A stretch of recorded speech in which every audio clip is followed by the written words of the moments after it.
YouTube channel, but now I am. Okay, I'm back. All right. I think my computer may have overheated. In fact, I'm almost certain it did. Obviously, now I've got some real issues here with this computer. I'm going to have to try and figure these out. This is going to cost me some money. I got a bad feeling about this. This little thing might poop out. I do have another computer that I can use, so maybe I'm going to have to try and start to hook that baby up. Alright, let's move on. Let's see, we talked about... Alright, here's another story I want to talk about, just so I don't forget. This is another story from Reuters. And the headline here is, Violence Kills 75 in Iraq. Prime Minister seeks world support.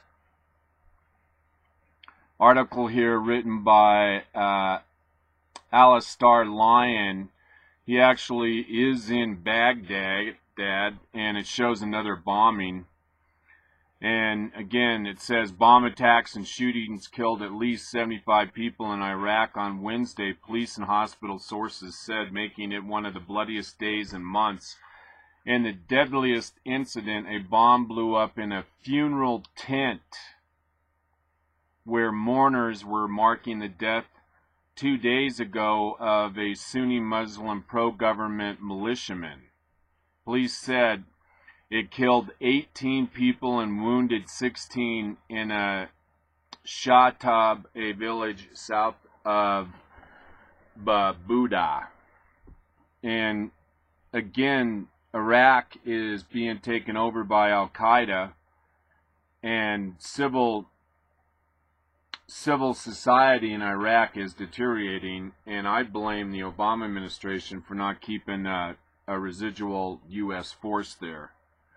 In northeastern Iraq, assailants detonated roadside bombs near a bridge in the Ain al-Jabaj section that's 37 miles south of Mosul as an army patrol was crossing it. 6 soldiers were killed and 8 people were wounded. 6 of them were civilians. Gunmen killed 7 truck drivers, kidnapped 2, and set 3 trucks ablaze in the mainly Shiite district of Malmil in Baghdad, eastern outskirts. 2 years after U.S. troops left Iraq, violence has climbed back to its highest level since the Sunni Shiite bloodshed of the 2006-2007, when tens of thousands of people were killed. The army is locked in a standoff with Sunni militants who overran Fujah, a city west of Baghdad, more than 2 weeks ago in a challenge to the Prime Minister Nouri al-Malki's Shiite-led government. They are led by the Al-Qaeda-linked Islamic State of Iraq, which is fighting in western Iraq and Syria to carve out a cross-border Islamic fiefdom. And all this stuff we've been reporting on. And none of this stuff is being reported on in the lamestream media. They're more concerned about what's going on in New Jersey with Governor Chris Christie about the closing of the Washington Bridge. He says, and this is the president of Iraq, he says the battle will be long and will continue, Maliki said on state television, calling for the world's support. Quote, if we keep silent, it means the creation of evil statelets that would wreak havoc with security in the region and the world. So everything's fallen apart in Iraq. Everything's going to fall apart in Afghanistan because of the foreign policy of the Obama administration. And tens of thousands, if not millions of people are going to suffer under the dealing of Al-Qaeda. It's an atrocity. This president is creating an atrocity, much like the Democrats did after the Vietnam War. And let's see. Maliki has ruled out an assault on Fallujah by the troops and tanks ringing the city of 300,000, but has told local tribesmen to expel Al-Queda, which has exploded anger among minority Sunnis against the government they accuse of oppressing them. So you can see it that there's all these overlapping cross allegiances in Iraq, as in most of the Middle East, in Muslim countries, between their belief in Islam, what sect of Islam they believe, and then they have their tribal concerns, and then they have their regional concerns. It's a mess, and in part it's because of the U.S., and primarily it's because of Obama. Ironically, I was talking to a very sophisticated woman yesterday in Walmart in Alamosa, and I asked her what she was doing or what she'd been doing, and she traveled all over the world, and she said that she was in Afghanistan, and she confirmed exactly what I've been telling all of you, that the social fabric is going to break down in Afghanistan like it's breaking down in Iraq. And the people that are going to suffer are the women and children. You need to understand the human tragedy that the U.S. is involved with the Obama policy. And this story goes on to say Al-Qaeda loyalists are pursuing a relentless campaign of attacks mostly aimed at security forces, Shiite civilians, and Sunnis seen as loyal to the Shiite-led government. The violence has dismayed leaders of Iraq's autonomous Kurdish region. This is a disaster, the President's Chief of Staff, Fuad Hussein, told Reuters. Now the whole country is being threatened by terrorists. We need to have a common front. And it goes on talking about another suicide truck bomber. At least 8 bombs struck the capital, mostly in Shiite districts, killing 40 people and wounding 88. A car bomb in Dujail in Shiite town, 31 miles north of Baghdad, killed 3. Another bombing attack in Iraq, at least 24 lives the day before, as well as coordinated assaults by militants on highway bridges and police stations near Fallujah. I mean, this is a full-on assault. I mean, Iraq is under invasion. Suicide bomber in an explosive-laden fuel tanker blew up under the bridge near the town of Swawali, about 6 miles north of Fallujah, causing the bridge to collapse and destroying 2 army tanks parked on top. Simultaneously, dozens of militants stormed a police station in Swawali, where occupants surrendered. Helicopter gunships attacked the police station but failed to evict the militants. I mean, this is full-on war. This is really horrible. I mean, this really breaks my heart. Absolutely breaks my heart. And now the president of Iraq is begging the world community for some help.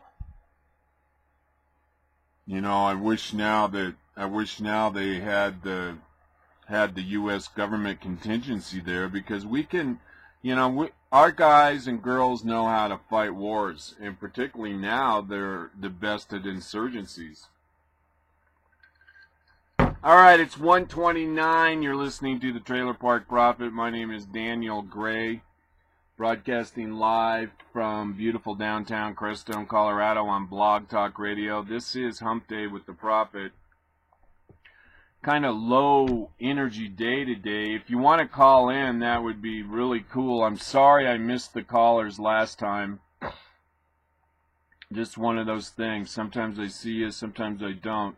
But if you'd like to call in and talk to Daniel Gray, the Trailer Park Prophet, you can do so by dialing 646-716-8506. Again, if you'd like to talk to the Trailer Park Prophet, you can dial 646-716-8506. And again, I'm sorry I missed the callers Monday.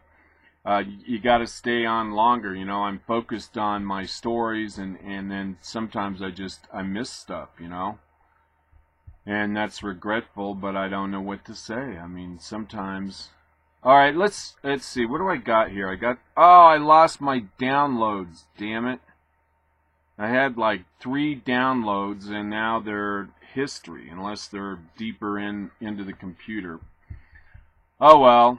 I want to do, in honor of Black History Month, I promised you on Monday that we do some recognition and honoring of some past black leaders in America, and today I'd like to focus on one of my all-time favorites, and his name is Frederick Douglass. Frederick Douglass. He was a black man, and he lived from 1818 to 1895. So he had a pretty long life. He was a black man. He was born into slavery. His mother and father were both slaves. And Frederick Douglass was able to actually get himself in a situation where he eventually became a free man and actually led well, he didn't really lead the movement, but he was definitely part of the abolitionist movement, which was the movement to free slaves. And they would have, as part of the abolitionist movement, like any movement, I mean, they would have meetings and speakers, and they had their own literature, and they would try to get reported on in the local newspapers, and that was pretty much the case back in the 19th century, around the time of Lincoln, and when the notion of abolition or freedom, equal rights for the slaves was on the public square, most prominent. And a lot of abolitionists would use people like Frederick Douglass as spokespeople, because a lot of people in not only the South but in the North too, I think, had probably a negative opinion of black people, and there really was a lot of misrepresentation of black people. I mean, they look different. I mean, that's obvious. And the real prejudice and the real mark of prejudice or racism is thinking that another race is less than your race. And so a lot of people, because of family history, nurture, and nature, really thought that blacks maybe were less of a being, less human. And so the abolitionists understood that they had to attack that stereotype, and they were able to do that easily with people like Frederick Douglass, who could come before a group and speak and talk to these people in a very eloquent, sophisticated manner. Washington, or rather Frederick Douglass, understood his place in history, although he was really tormented. You know, it's an interesting life that Frederick Douglass led, because he was obviously an exceptionally intelligent human being, and that really was the root of his consternation, that intelligence and awareness of his place in history.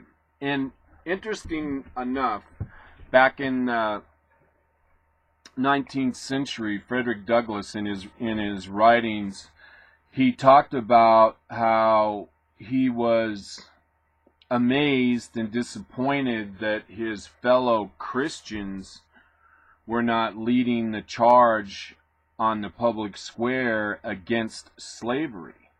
And he really asked the same questions that Martin Luther King asked back in the 60s. And I've talked about this before. And they both brought up the same basic narrative and observation, and begging the question of the Christians and the preachers and the churches: what are you doing on the sidelines? Why aren't you in the street? Why aren't you raising your hand? Why aren't you being heard? Why aren't you being counted?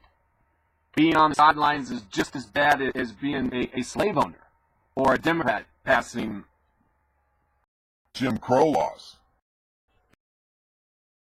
And,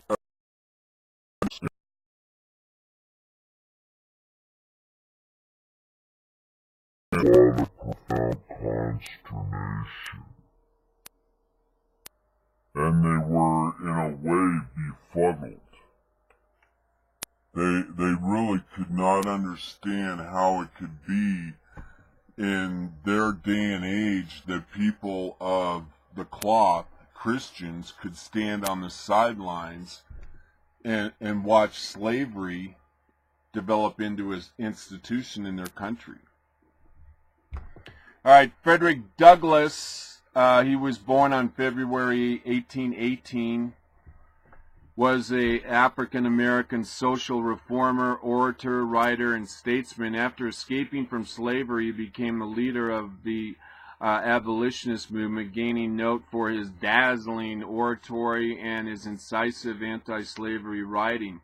He stood as a living counterexample to slaveholders' argument that slaves did not have the intellectual capacity to function as independent American citizens. Many Northerners also found it hard to believe that such a great orator had been a slave.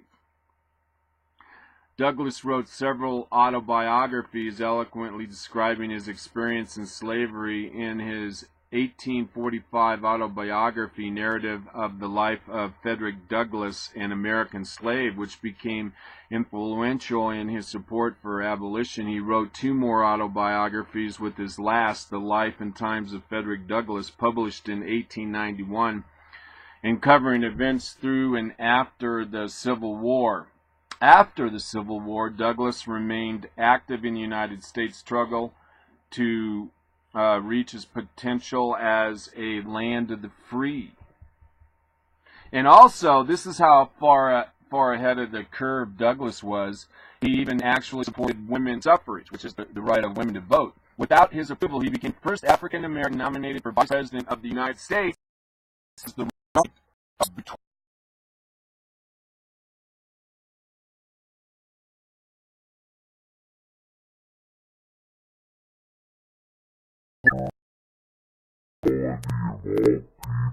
whether black, female, Native American, or recent immigrants, famously quoted as saying, quote, "I would unite with anyone to do right and with nobody to do wrong." Frederick Douglass, let's see here. What else do I want to... talks about...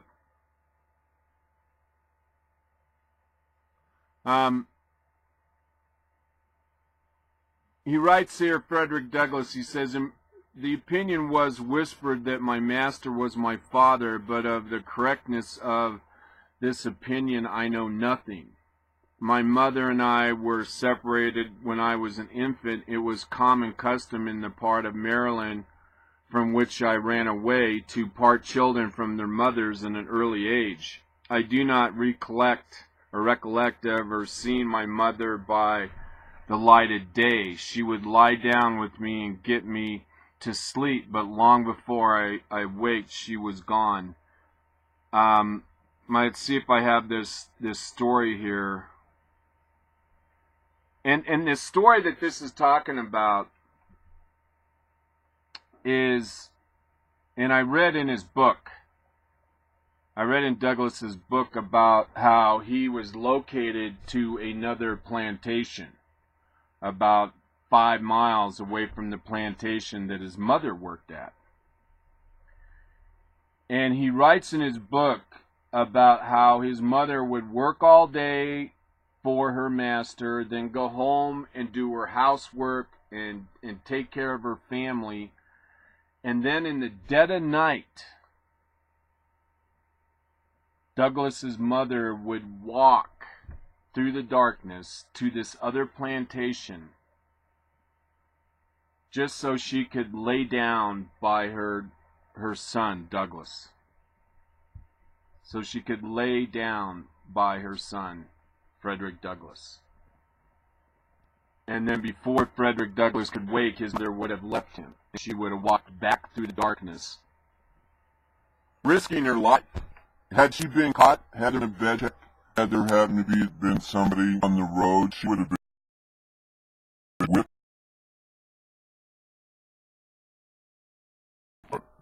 That's of her mother. walking through the night after working 2 jobs just to lay next to her son's side. It is something that it moves anyone who has any kind of empathy for other people. I can just see this woman moving through the night for maybe an hour or more. Probably 2 hours to get there, just so she could lay down by her son Frederick Douglass's side. And I imagine there's lots of stories like that. And it really, it breaks your heart. But it says that Douglass was taken from his mother at an early age and lived with his maternal grandmother, Betty Bailey. His mother died when Douglass was about 10. At age 7, Douglass was separated from his grandmother and moved to the Wild West Plantation, where Aaron Anthony worked as the overseer. When Anthony died, Douglass was given to Lucretia Auld, wife of Thomas Auld. She sent Douglass to serve Thomas' brother, Hugh Auld, in Baltimore. But, and then Douglass was able to learn the alphabet because of Hugh Ald's wife, Sophia, started teaching him the alphabet. Although it was illegal to teach slaves to read, Douglass described her as a kind and tender-hearted woman who treated the boy the way one human being ought to be treated. And so he was able to learn how to read. He was able to learn how to live in proper society. And then he continued to secretly teach himself how to read and write. Douglass is noted as saying that, quote, knowledge is the pathway from slavery to freedom. As Douglass began to read newspapers, political materials, and books of every description, he was exposed to a new thought that led him to question and condemn the institution of slavery. In later years, Douglass credited the Columbian orator for being discovered at age 12 with clarifying and defining his views on freedom and human rights. But he went on to read the New Testament, and he actually preached at Sunday school. And here's an interesting quote from Frederick Douglass. He said, I have often been asked how I felt when first I found myself on free soil. And my readers may share the same curiosity. There is scarcely anything in my experience about which I could not give a most satisfactory answer. A new world had opened upon me. If life is more than breath and the quick round of blood, I lived more in one day than in 1 year as my life as a slave. It was a time of joyous excitement which words can only tamely describe. I love the way he writes. In a letter written to a friend soon after reaching New York, I said I felt as one might feel upon escape from a den of hungry lions, anguish and grief like darkness and rain may be depicted, but gladness and joy like the rainbow defy the skill of pen and pencil. And really, Douglass is so smart. Frederick Douglass was so smart. And I've read a lot about him, and I have every confidence to believe that he wrote all of these words. He may have had somebody edited stuff, but there were some people said that, no way a black man is that smart. But it's evident from my limited research into Frederick Douglass that he really was this smart. And the way he writes here, like the rainbow, defy this skill of pen and pencil. I mean, that's beautiful. And he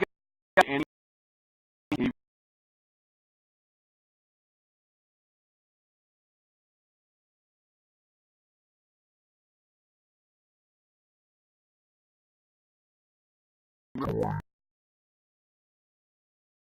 Park Prophet. My name is Daniel Gray. I am your host du jour, broadcasting live from beautiful downtown Crestone, Colorado on Blog Talk Radio. This is Hump Day with the Prophet. I don't know why I'm in a good mood, but I am. All right, let me refresh here, and I thought we'd do a little Malcolm X. And let me give. Hold on, Mr. X. No, I have no desire to take over the leadership. Okay, let me give you some context here. This is Malcolm X, and he's a favorite during Black History Month because I have sort of a history with Malcolm X. I heard about him in the 60s, and a lot of people, mainly white people, of course I was white, and the majority of Americans were white, and so I heard some opinions about Martin Luther King and Malcolm X from white people, but when I heard about this Malcolm X, I thought to myself, well, who in the hell calls himself Malcolm X? You know, I got to know who this guy is. And so I went and got everything I could get my hands on, and I read what I could about Malcolm X, and I found this guy to be interesting. And what he's talking about here is that he's going to be killed. And the reason Malcolm X got killed by Islam is because if you are Muslim and you change your beliefs or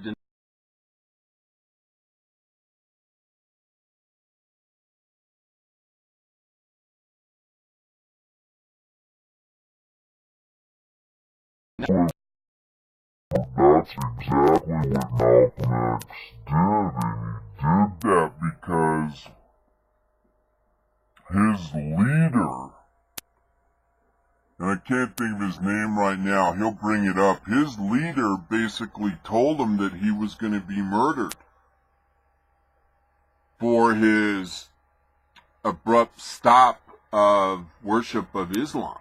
And here he is, Malcolm X, explaining to this reporter, I think it's CBS, that basically he's a dead man walking. And Malcolm X understands that his time on earth is numbered. And he was right, because a short time later he was speaking in front of a group, and 5 gunmen that were in the group stood up and blasted Malcolm X. You then perhaps now should take over the leadership of the Black Muslims. No, I have no desire to take over the leadership of the Black Muslims, and I have never had that desire. But I do have this desire. I have a desire to see the Afro-American in this country get the human rights that are his due. I believe that the Islam religion is the best religion for our people because it creates unity and it gives one dignity and racial confidence and all of these things that are necessary to make a complete human being. Are you not perhaps afraid of what might happen to you as a result of making these revelations? Oh, yes. I probably am a dead man already.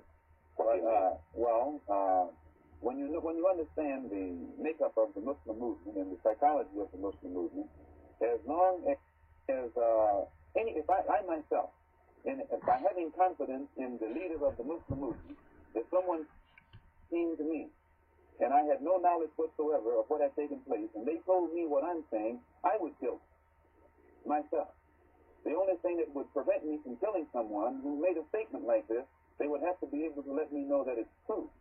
Now, if anyone had come to me other than Mr. Muhammad's son, I never would have believed it even enough to look into it.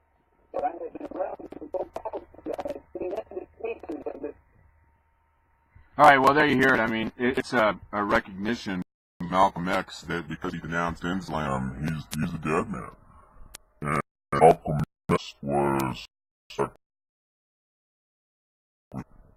got gunned down in the prime of his life. I mean, I don't know how old he is or what was when he got shot. He wasn't that old. He's like 40 years old.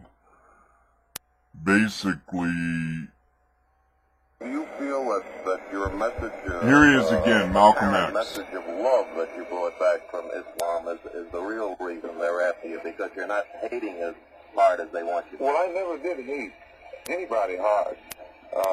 But I do know that when I wrote that letter saying that there were white people in Mecca, it shook up a lot of Muslims, because most of the Muslims who follow Mr. Muhammad absolutely believed that it was impossible, physically impossible, I should say divinely impossible, for a white person to go to Mecca.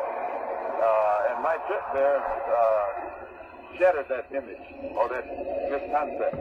Anyone call you directly, Malcolm? Oh, I've been receiving calls ever since I left Black Muslim movement. And what sort of calls, Malcolm? You're disenchanted in view of the fact that these men who were your brothers are making threats against your life? No, because actually it's not their fault. Most of them, now Joseph and the officials, they have a knowledge of what it's all about. But the rank and file Muslim brother does not know what it's all about. They are out of religious sincerity. They think that they are doing the will of Allah by protecting a man who I myself taught them was divine. So I don't in any way fault them. But those who are over them and give the orders, and actually the ultimate order comes from Elijah Muhammad himself. As long as I represent the Black Muslim movement as a example of morality,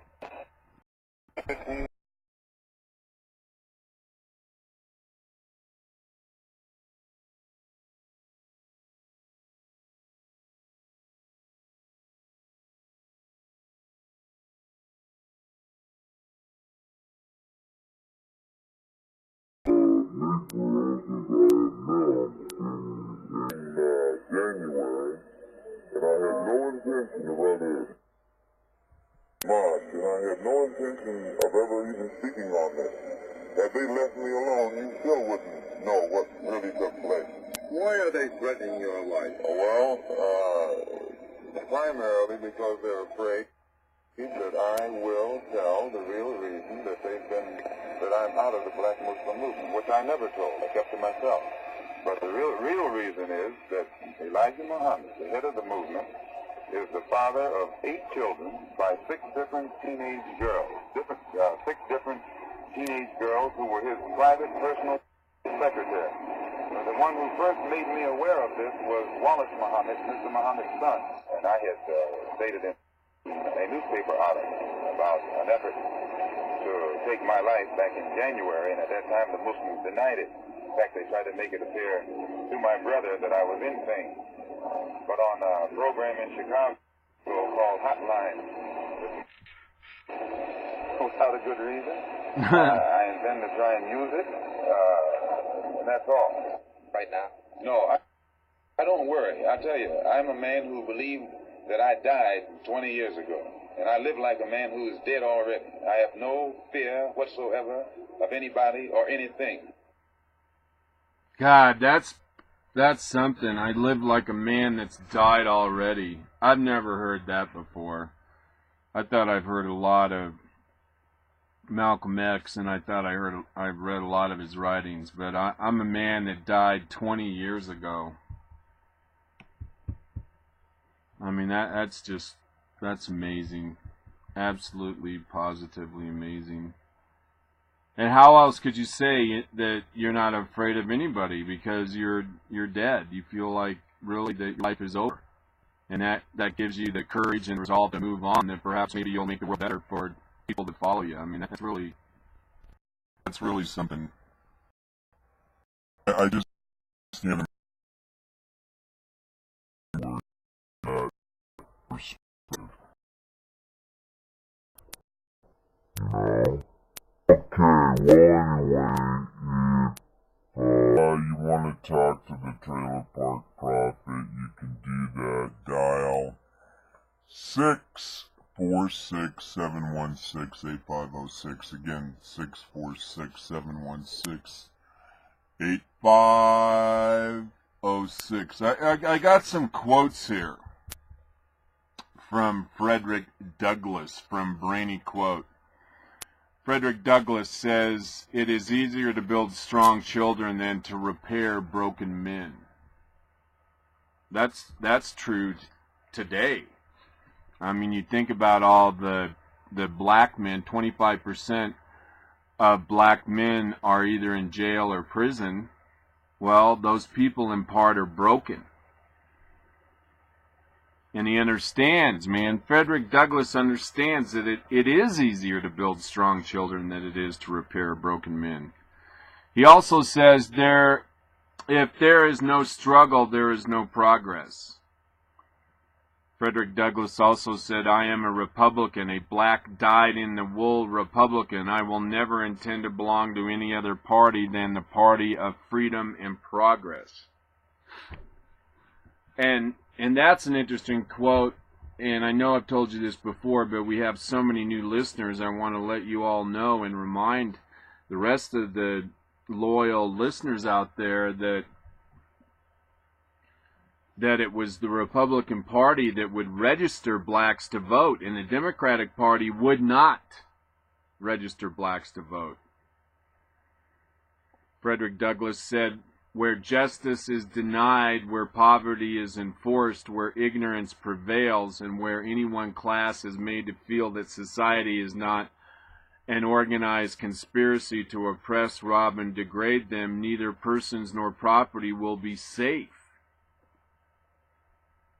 And what I get out of that quote from Frederick Douglass is that the government is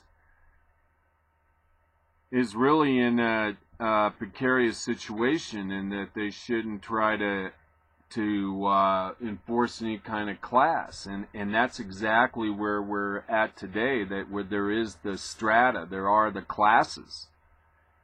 And I talk about the worst racism on the planet is the lowering of expectations in our society, in our PC society. We've lowered expectations of blacks.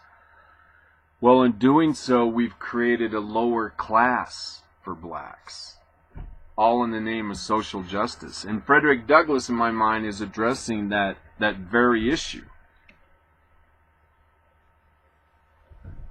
Frederick Douglass says, I prayed for 20 years but received no answer until I prayed with my legs. Meaning that he got out there and he proselytized for the Lord, I guess. Frederick Douglass says, find out just what any people will quietly submit to, and you have the exact measure of injustice and wrong which will be imposed on them. See, this is what I'm talking about. The connection between Frederick Douglass and Martin Luther King, this idea of people feeling comfortable to stand on the sidelines. And that's what Frederick Douglass is alluding here. While you stand on the sidelines and watch the injustice imposed on others, eventually you'll have that same injustice imposed upon you. That's the dilemma. And what the people on the sideline don't understand.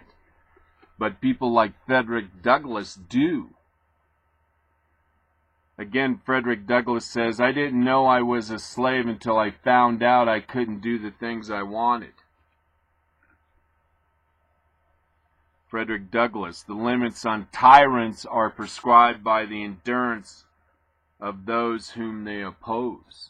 See, here again, getting right down into the psychology of individuals and how they react on the public square. I mean, this is right into the organic computer. The limits of tyrants are prescribed by the endurance of those whom they oppose. Amazing how intelligent this man is. He says, Frederick Douglass says, I prefer to be true to myself, even at the hazard of incurring the ridicule of others, rather than to be false and to incur my own adherence. Meaning, I mean, what a recognition of self, that you may abhor yourself. And one of the great fears of being a virtuous individual is that you must maintain righteousness in virtue, otherwise you abhor yourself. I mean, here Frederick Douglass is directly putting the responsibility for right behavior on the shoulders of the individual. Frederick Douglass goes on to say, people might not get all they work for in this world, but they must certainly work for what. And here is the difference of socialism and capitalism. If people work for what they get, they respect it. But if people receive government aid and handout, they won't respect it. I mean, it's basic 101 psychology, and yet Frederick Douglass understood exactly the human condition and the human nature.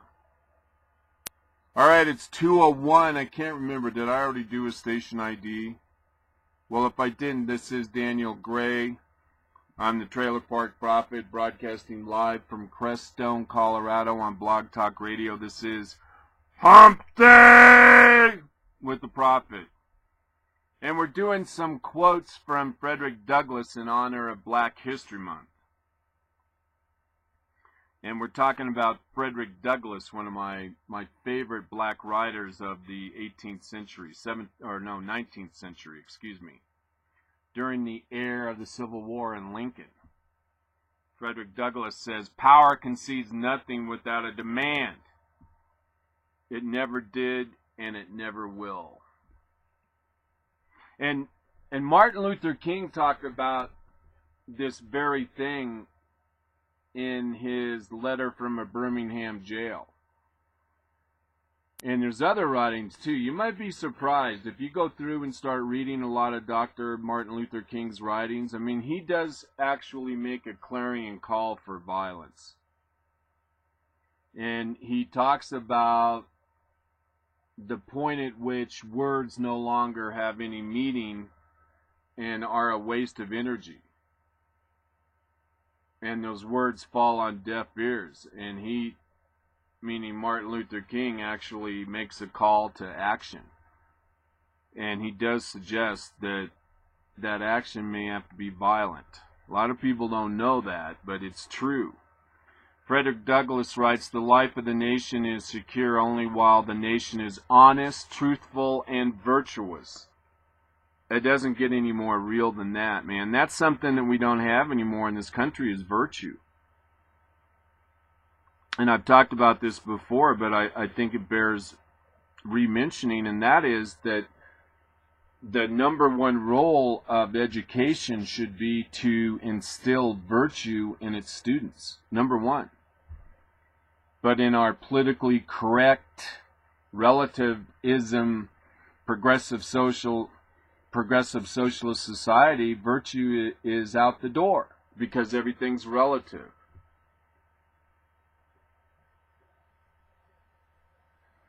He says, Frederick Douglass says, "I recognize the Republican Party as the sheet anchor of the colored man's political hopes and the ark of his safety."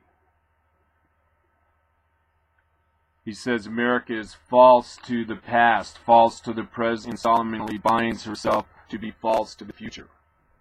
So here's Frederick Douglass being a prophet. And he basically said here that America is going to fail.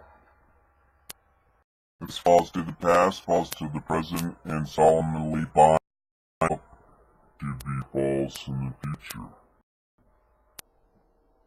It's prolific. He's predicting. Let's see. Here's something good for people on Facebook from Frederick Douglass. "A gentleman will not insult me, and no man, not a gentleman, can insult me." I mean, talk about a intellectual construct. He just laid it out. I mean, he's not going to be insulted by someone that's not a gentleman. Frederick Douglass says, "A man's greatness consists in his ability to do and the proper application of his powers to things needed to be done." Now here, that how pathetic. Well, wait, what's the word I'm looking for? At any rate, this is brilliant. Frederick Douglass. He says, This is so good. Those who profess to favor freedom and yet depreciate agitation are men who want crops without plowing up the ground.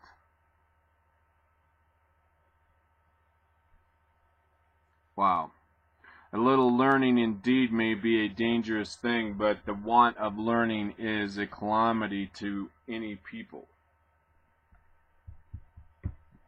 Frederick Douglass. All right, enough of that. We need to move on. Let's see. I want to do this story. I know I've told you about my friend in Africa, Tosin. He sent me a private message today on Facebook, and it's a little disturbing. And there's something that my friend in Nigeria, his name is Tosin Adau Ayo. And he's a little wound up. And he's really concerned about what's going on in Nigeria, and the accusation that he's making here is that the Obama administration has been putting a lot of pressure on the Nigerian government and president to enact same-sex legislation. And Towson's basically telling me that the Obama administration has told Nigeria, either you pass this legislation or the USA will cut off all of our financial ties to Nigeria, all over same-sex marriage. So Obama is using our foreign aid as a club over the Nigerian government. And Towson says, we cherish women more than romancing our dick with same sex in my country.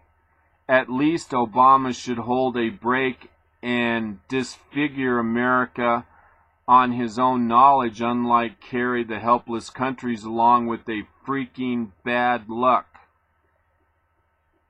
And see, one thing about Christianity in Africa and Nigeria is that it becomes kind of mixed with the tribal customs and religion. That's where Towson got this idea that in black culture that same-sex marriage and homosexuality brings on bad luck.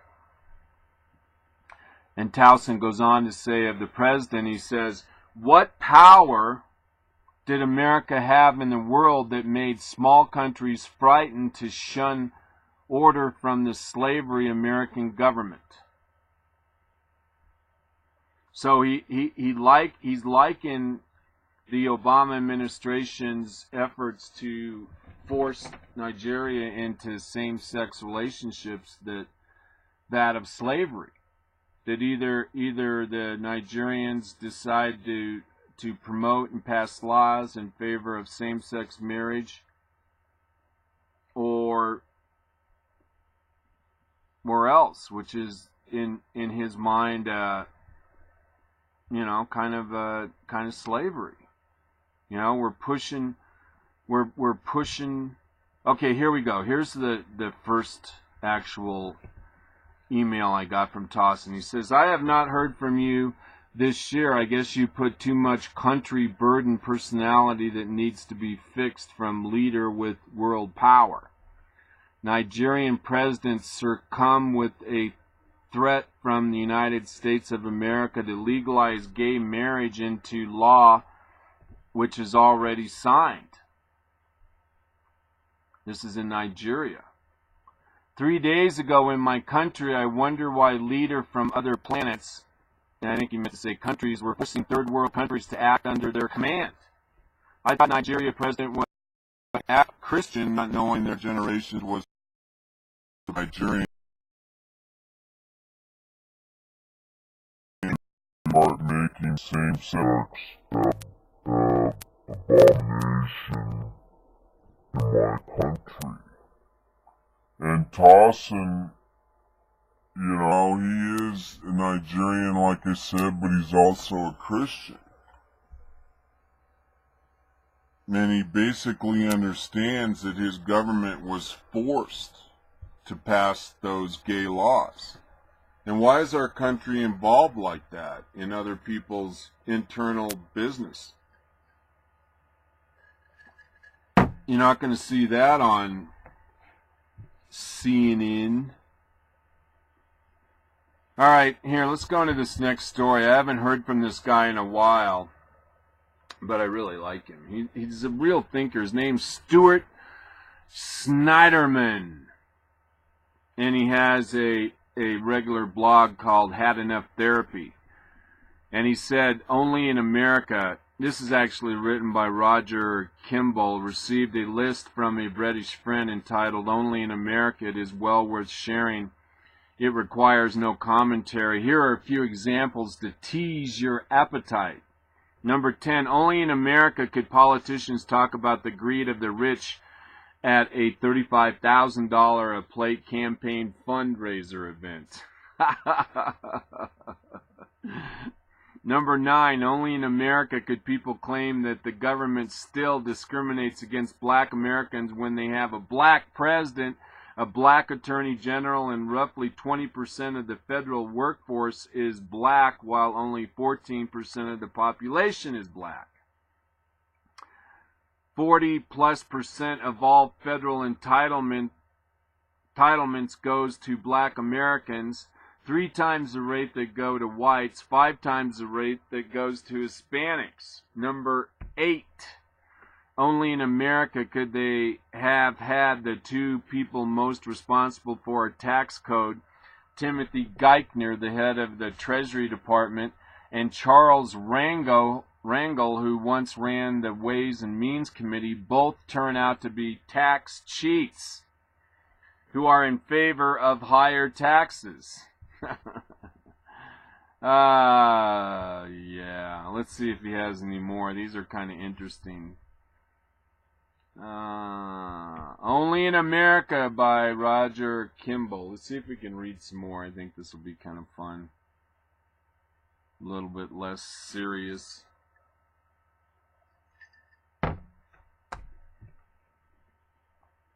Alright, I guess that's not going to post. Okay, that's enough. I mean, you know. We can't have too much fun. Here, this is from Kane TV. I know I've talked about Herman Cain before. He was a Republican nominee for the Republican Party candidate for president in the 2012 presidential campaign cycle. And on his website, he has this new arm. Let's see. The United States is no longer among the world's top 10 nations in terms of economic freedom, according to a newly published index. Long-term problem: the number of children living with a parent who has been out of work for at least 6 months has tripled since the recession started in 2007. Oh my God. That's not good news. Alright, come on, computer. Let's see.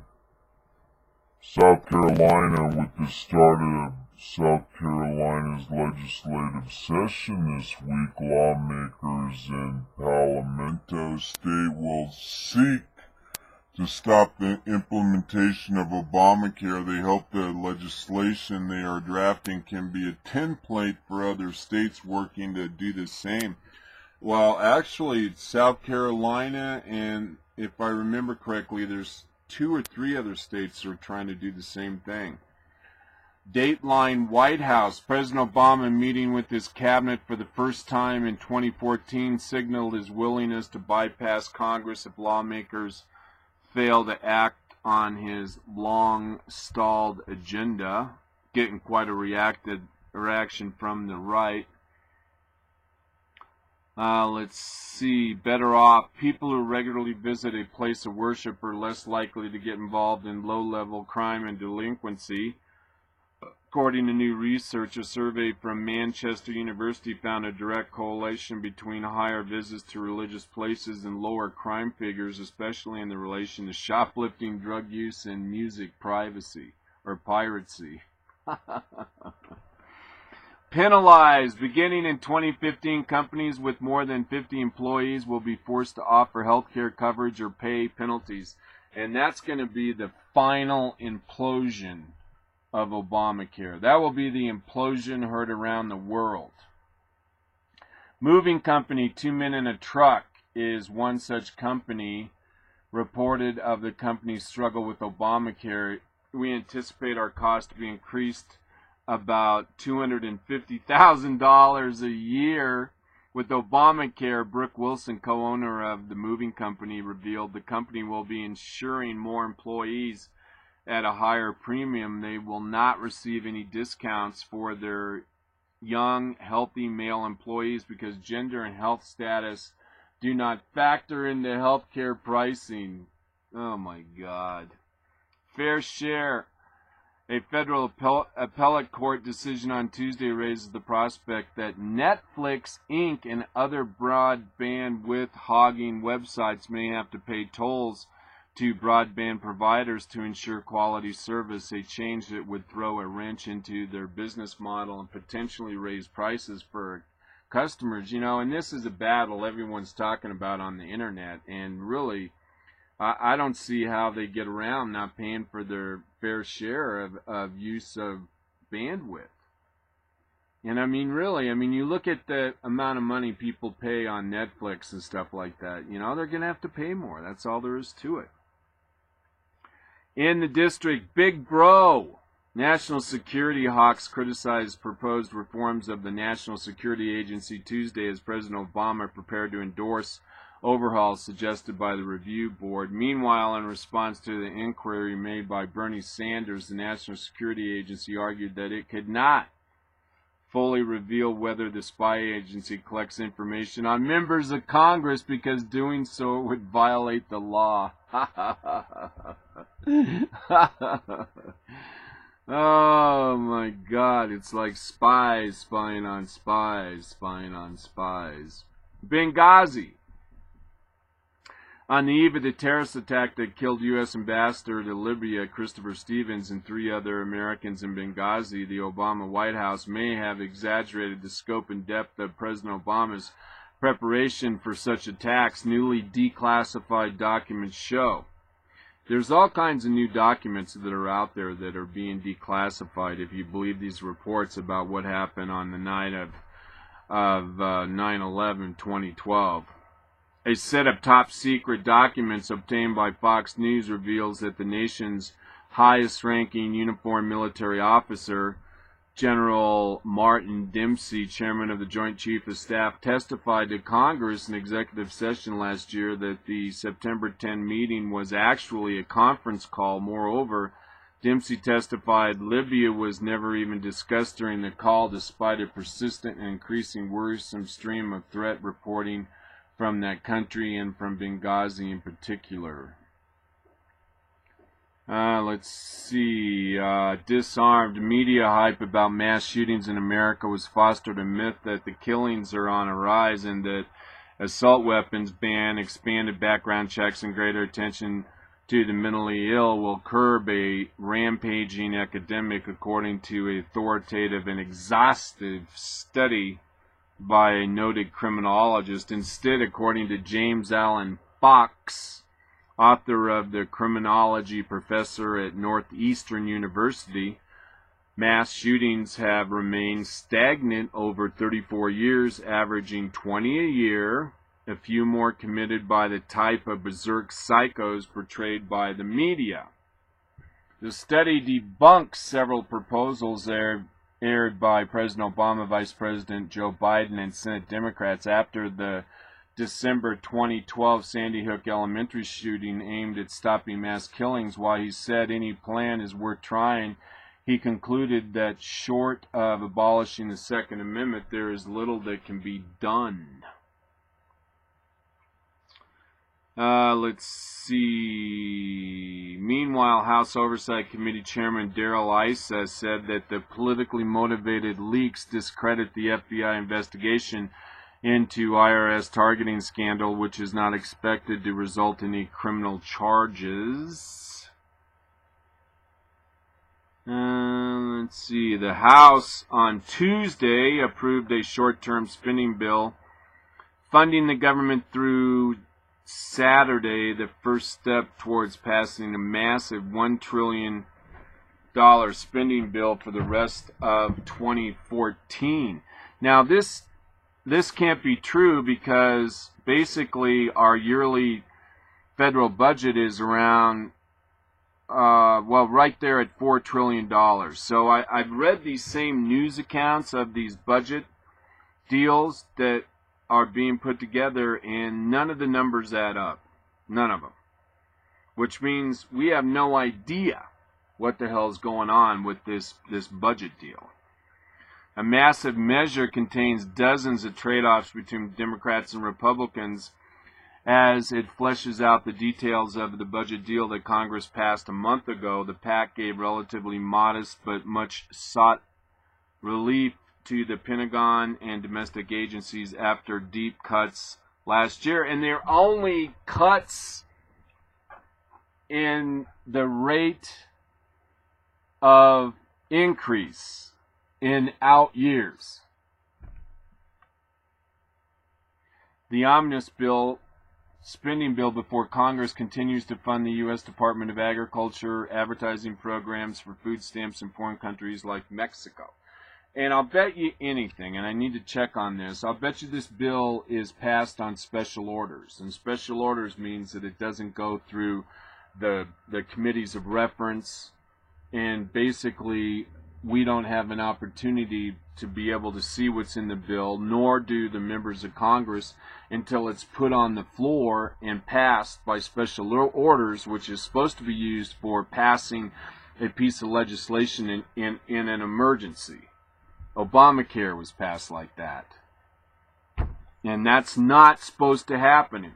Every piece of legislation is supposed to go through general orders, where everything is done in a orderly, legal fashion and not done behind closed doors. That is the case of special orders, like I bet this funding bill is being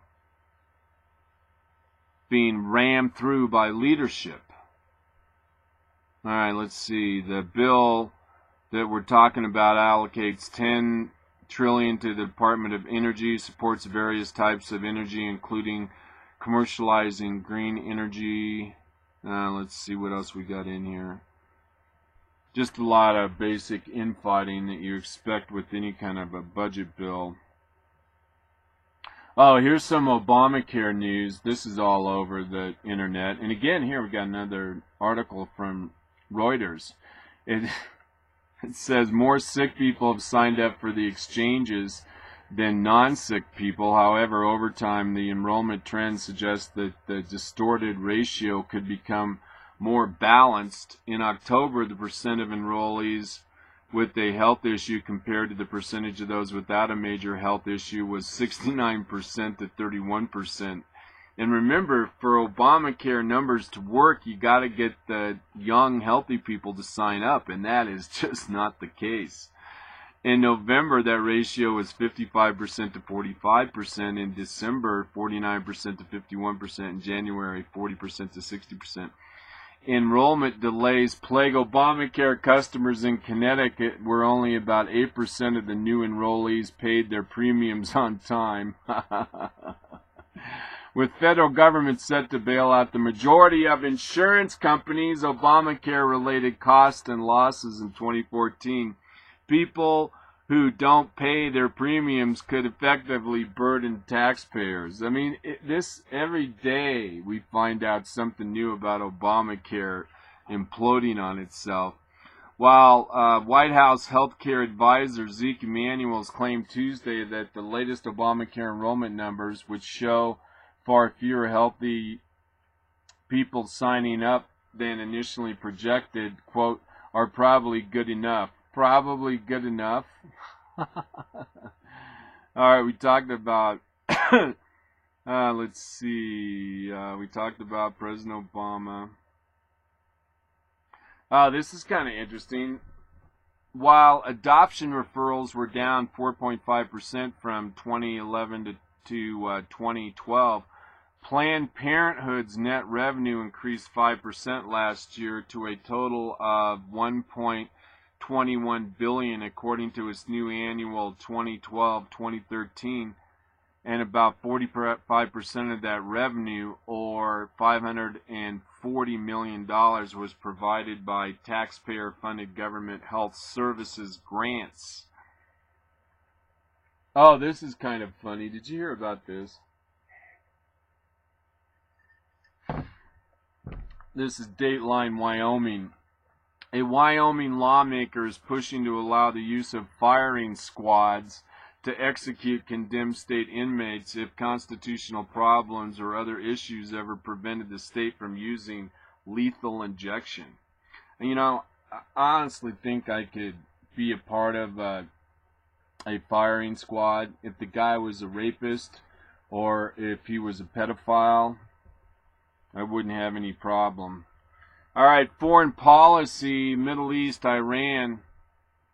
Iran's chief negotiator for the talks over the Islamic Republic's nuclear program says that there exists a secret 30-page text agreement by the Western negotiators that has not yet been revealed by the Western officials, including the U.S. government.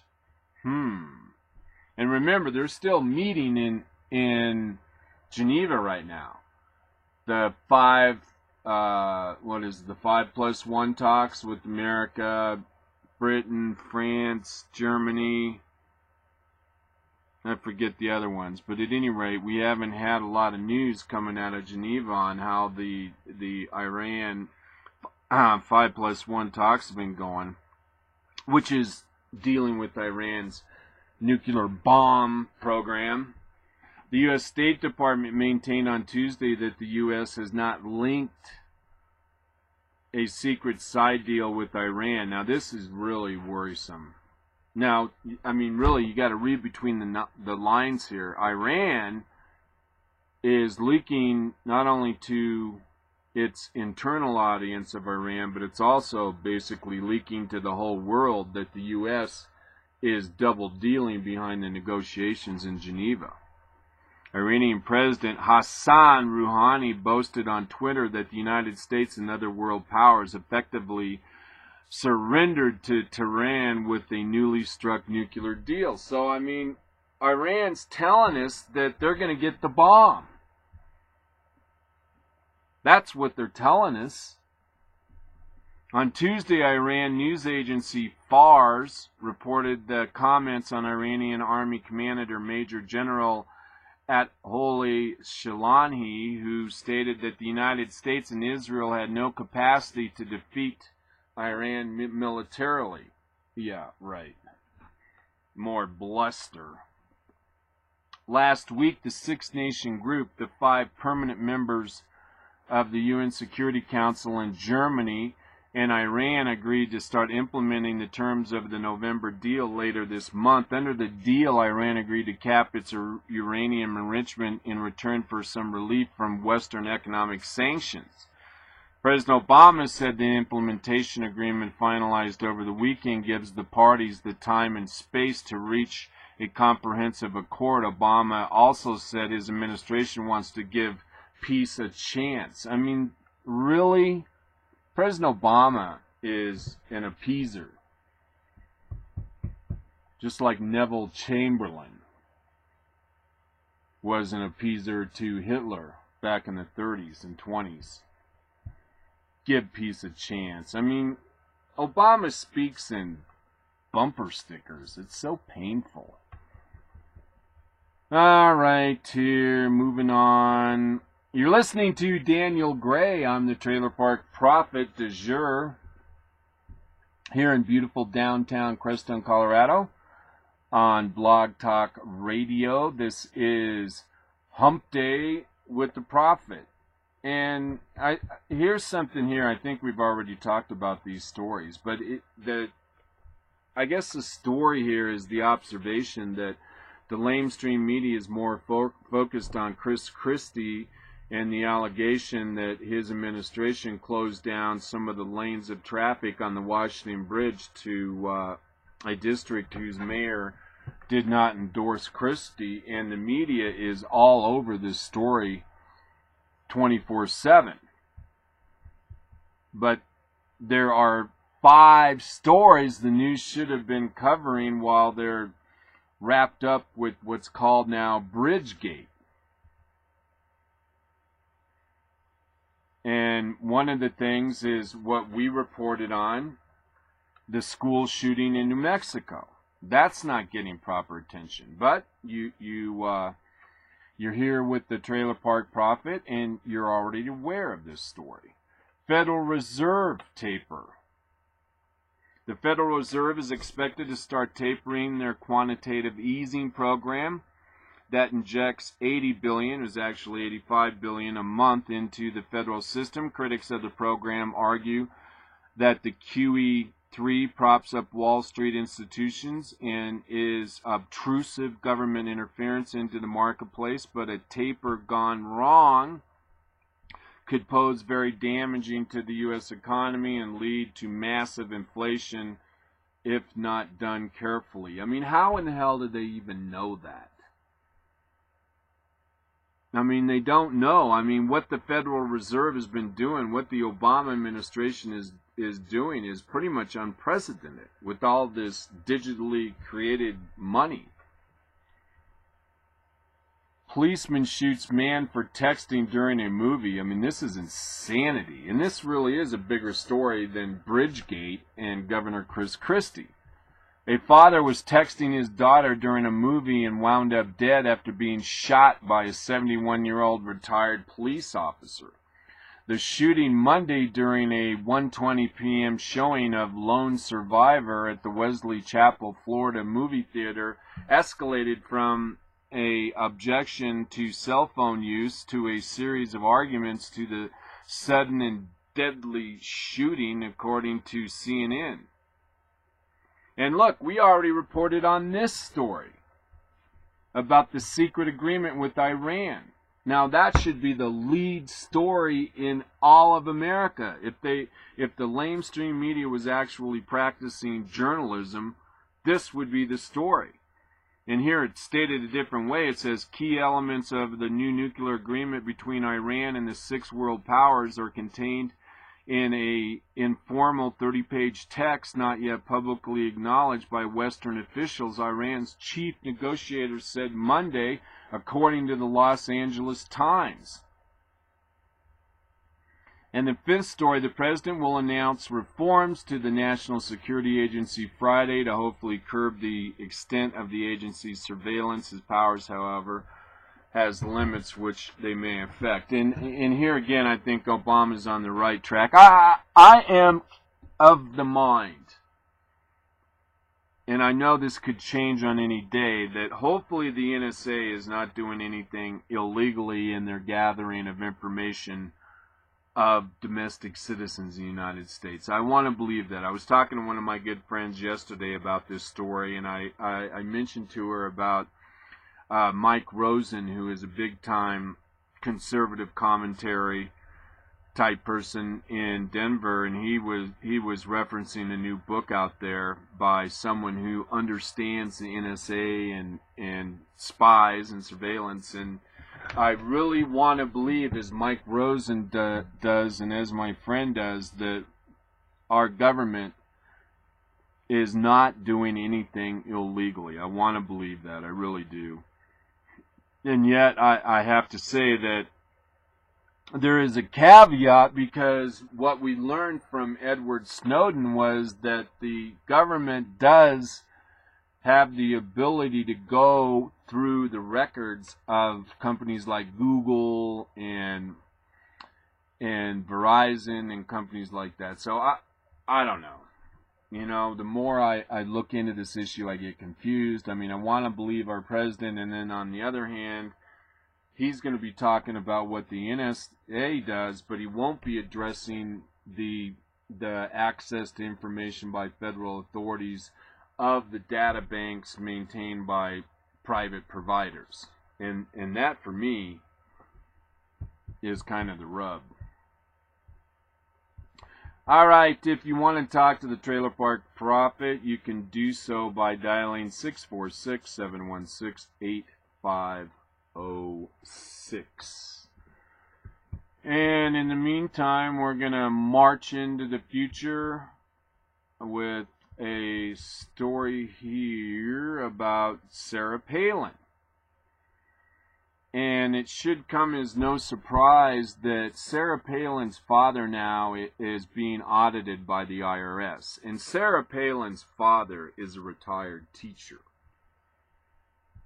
And unless he somehow has garnered vast amounts of money, there's no reason why Sarah Palin's father should be audited. I mean, he's a retired teacher, for Christ's sakes. It doesn't seem like... Let's see if I can get this story to post. No, I can't. Alright, anyways, it's out there. If I see anything more on this story, I'll find out about it. But, I mean, really, you would think the IRS would be very careful not to target people who are detractors of the Obama administration just for the sake of appearance of looking like using the government for political retribution. I mean, the negative consequences of such an action, you would think, would be understood, that would be overweighted by the negative outcry. But, alright, here's an interesting story. Oh, okay, this was a top story this morning on two of the Beltway's leading news sites, Political and The Hill. Carried the ominous title, Hillary Hit List. The story is an excerpt from a new book about Hillary's presidential ambitions. The release of this portion of the book is not all that flattering, and highlights the prickly relationship Hillary has with political reporters, most of whom swooned for Obama. As the title suggests, Hillary's campaign kept an extremely detailed list of members of Congress who supported her 2008 campaign and who did not. What is most telling is that even in the campaign's losing days, compiling Hillary's hit list remain a top priority. Consider this, quote, is one of the last orders of business for the losing campaign. They recorded in Microsoft Excel spreadsheets the names and deeds of members of Congress. They carefully noted who had endorsed Hillary, who backed President Obama, and who stayed on the sidelines. Almost 6 years later, most Clinton aides can still rattle off the names of the traitors and the favors that have been done for them. The Data Project ensured that the acts of the sinners and saints would never be forgotten. Quote, there was a special circle of Clinton hell reserved for people who had endorsed Obama or stayed on the fence after Bill and Hillary had raised money for them, appointed them to a political post, or written a recommendation to ice their kids' application to an elite school. No one ever accused the Clintons of having class. So, Hillary Clinton, in essence, is a dragon lady. You know what I'm saying? I mean, she's just downright ruthless. And really, that is the hallmark of a professional politician. That is the hallmark of a political actor. Interesting story from Liberty for All. An investigation by L Universal found that between the years of 2000 and 2012, the U.S. government had an arrangement with Mexico's Sinaloa drug cartel that allowed the organization to smuggle billions of dollars of drugs, while the Sinaloa provided information on rival cartels. What the hell? I mean, talk about a clandestine program run astray. Now, I got in trouble for this. I posted this article on the Crestone Baca open forum, and I got this article from Bare Naked Islam. whose tagline is, "It isn't Islamophobia when they really are trying to kill you."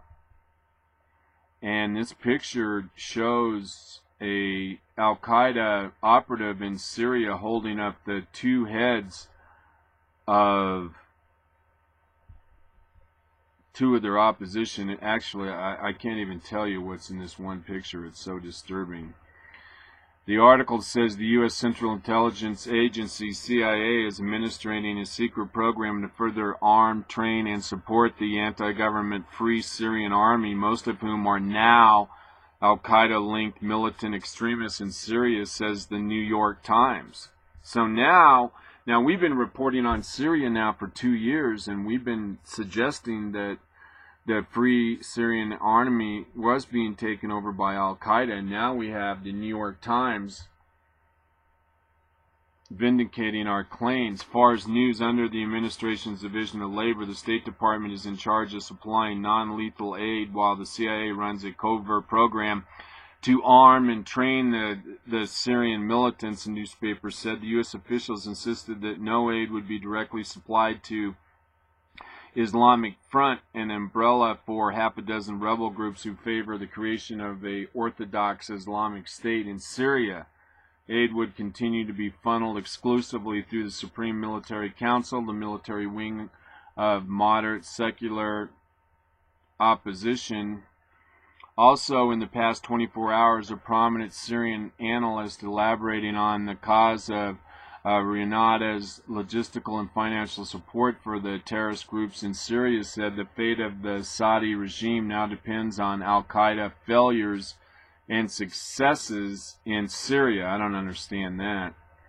After the Syrian government's success in spoiling all Saudi dreams in the region, specifically in Syria, the fate of the al-Assad family particularly depends on their proxies in the region.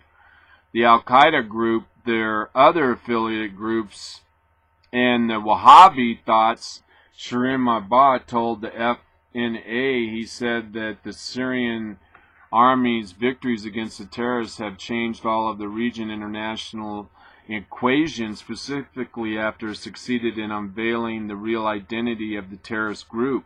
Meanwhile, the Free Syrian Army, the FSA, held captive more than 100 militants of Islamic State of Iraq and the Levant.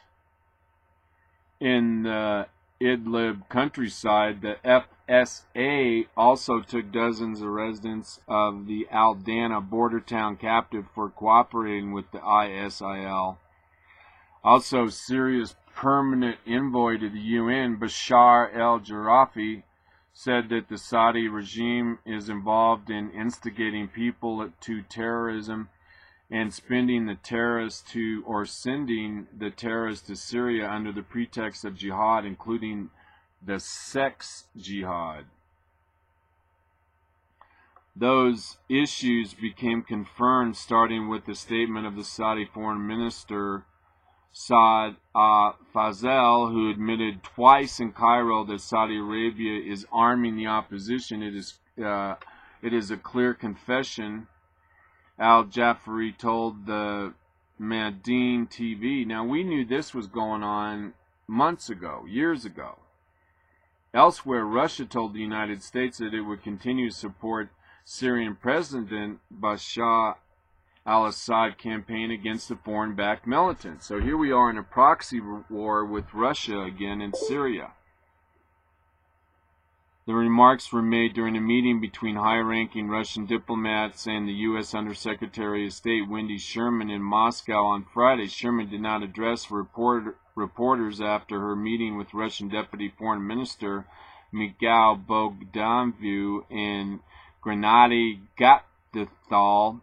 Both the Russian foreign ministers said two diplomats told Sherman that foreign-backed militants are a threat to both Syria's future and the regional stability. At any rate, man, this is really a mess in Syria, and I don't really see an end to it. But it looks like the information that we're getting from this website is that the Assad government has it says here that the Syrian army repelled an attack by armed rebels on a Shiite town in Abib, countryside of northeastern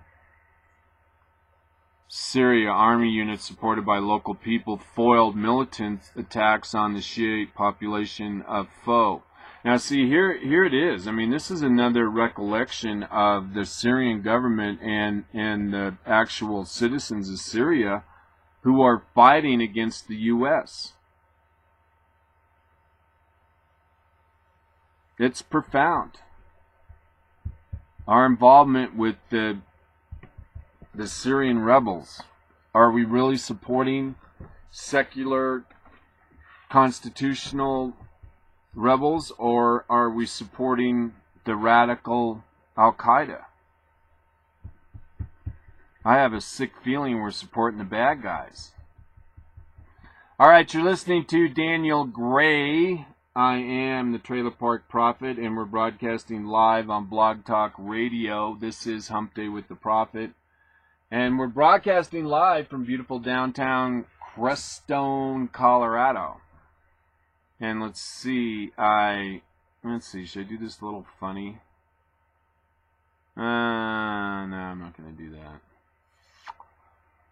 Let's see, I want to make sure I actually do all of the, oh, okay, I got enough time. We got a good 14 minutes left.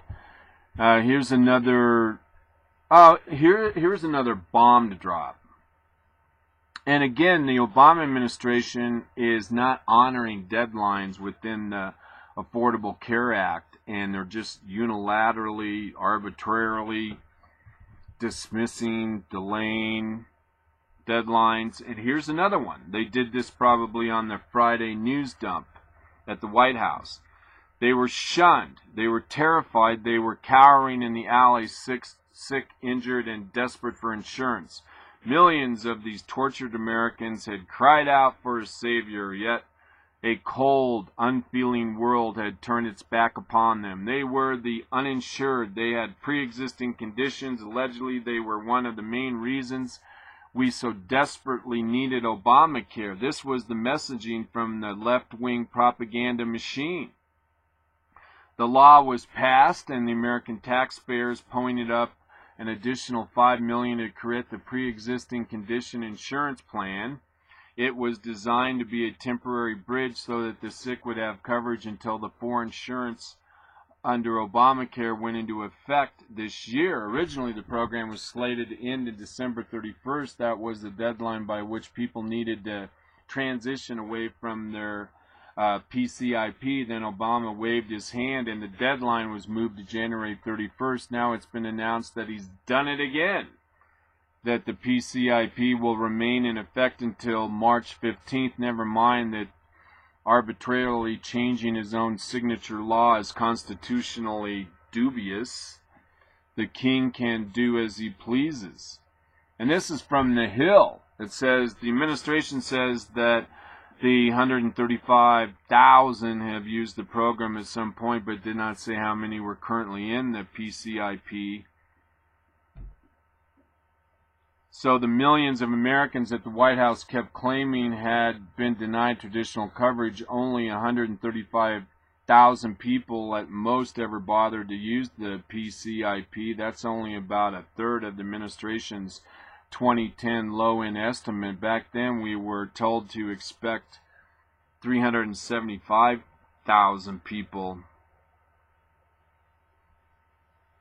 And so the people that we went out to help, the people that had pre-existing conditions, are the reason for Obamacare. Remember, during back in 2008, 2009, 2010, and yet we've reported here at the Trailer Park Prophet that there's been delay after delay to provide health insurance to people with pre-existing conditions. In fact, we reported early on last year that the actual date for people with pre-existing conditions had been closed. And many of the people that had pre-existing conditions had no idea that there was this deadline.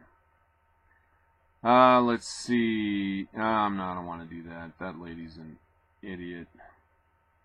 All right, now here's something that this is a dangerous story. Wait, do I want to do this story? No, I don't want to do this story. I mean, this is a good story. We should do this story, but I want to do this other story.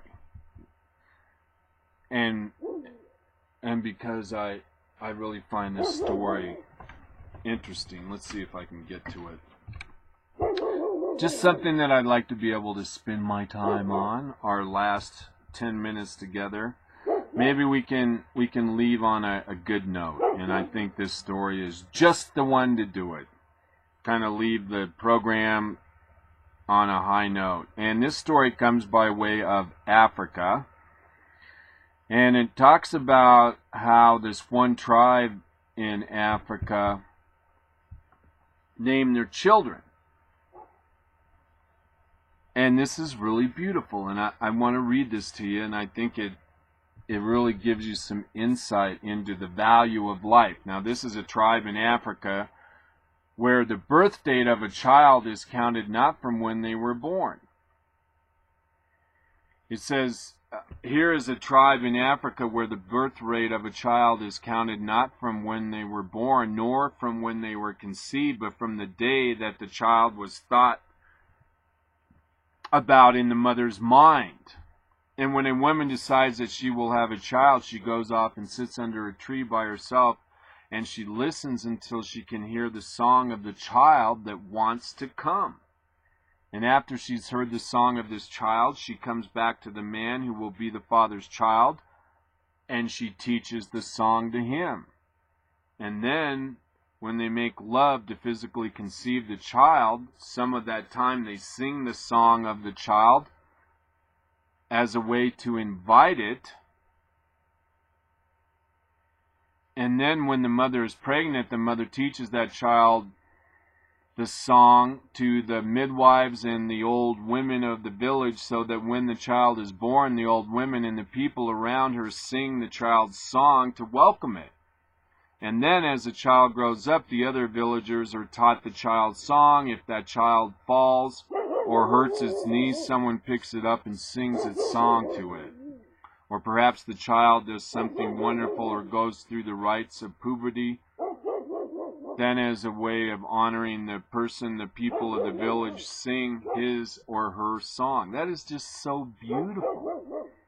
In the African tribe, there is one other occasion upon which the villagers sing to the child. If at any time during his or her life the person commits a crime or an abhorrent social act, the individual is called to the center of the village, and the people in the community form a circle around them. Then they sing the song to the child. I mean, I don't know, this is so beautiful. The tribe recognizes that the coalition for antisocial behavior is not punishment, it is love and the remembrance of identity. When you recognize your own song, you have no desire or need to do anything that will hurt another. And it goes this way through their life. In marriage, the songs are sung together, and finally when this child is lying in bed ready to die, as the villagers know his or her song, and they sing for the last time the song to that person. You may not have grown up in an African tribe, but that sings your song to you at a crucial life transition. But life is always reminding you when you are in tune with yourself and when you are not. When you feel good, what you are doing matches your song, and when you feel awful, it doesn't end. In the end, we shall all recognize our song and sing it well. You may feel a little wobbly at the moment, but so have all great singers. Just keep singing and you'll find your home. So I just thought that was a beautiful, wonderful story, and just a testament to human nature and the value of life. And you can see this story if you'd like. You can go to my Facebook page, Daniel Gray or Trailer Park Prophet. And this article comes from The Truth. Now, we're just about out of time. We got 5 minutes, and I'd be remiss if I didn't at least mention this other story, because I really do catch hell if I post stories and then I don't do them. Some of you out there hold the prophet to his promises, and this comes from CBS Atlanta. And I know better than to do this story, but I don't know. I just couldn't help myself. All right, at any rate, a cyclist needed medical intervention at an Irish hospital because of an injury he suffered caused his penis to remain erect for nearly 2 months. The unnamed bicyclist sustained an injury on the crossbar of his mountain bike that interfered with the blood flow in his penis. Medical report quoted in the Irish Examiner said that the biker's pain and bruising settled within days, but that he sustained ongoing high flow, which is called priapism, with rigid erection. After suffering in silence for weeks, he finally sought medical attention. A hospital report said the initial examination revealed no signs of injury, but the penis was definitely erect. I guess the office staff had an eye for the obvious. Doctors first tried manual compression, which would work for a short time, but then the penis would become erect again. Then they applied a pressure dressing that was in place for 2 weeks, but once the pressure was removed, there was an immediate return to erection. Finally, doctors inserted a gel foam in 4 tiny platinum coils at the abdominal connection between an artery and a vein that supplied blood to the man's penis. This successfully reduced the blood supply to the penis, ending the erection. One of the medical technicians said, "We were very happy."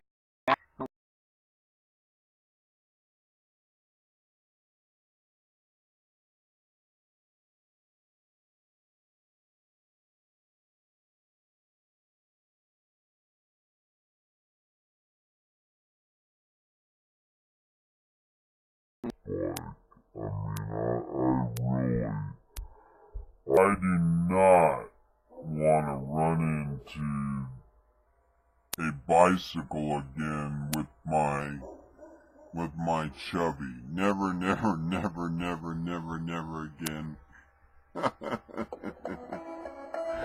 All right, everybody, drizzle, drazzle, drizzle, drone. Time for this prophet to go home. Thanks a lot for being here. We'll see you on Friday for Local Friday, and I promise I'll have some local stories from Gunnison. I'll even try to get Crested Butte, and I may even do a story. In fact, I think I will do a story on Crestone that'll send some of you for a loop. All right, everybody. We will see you soon.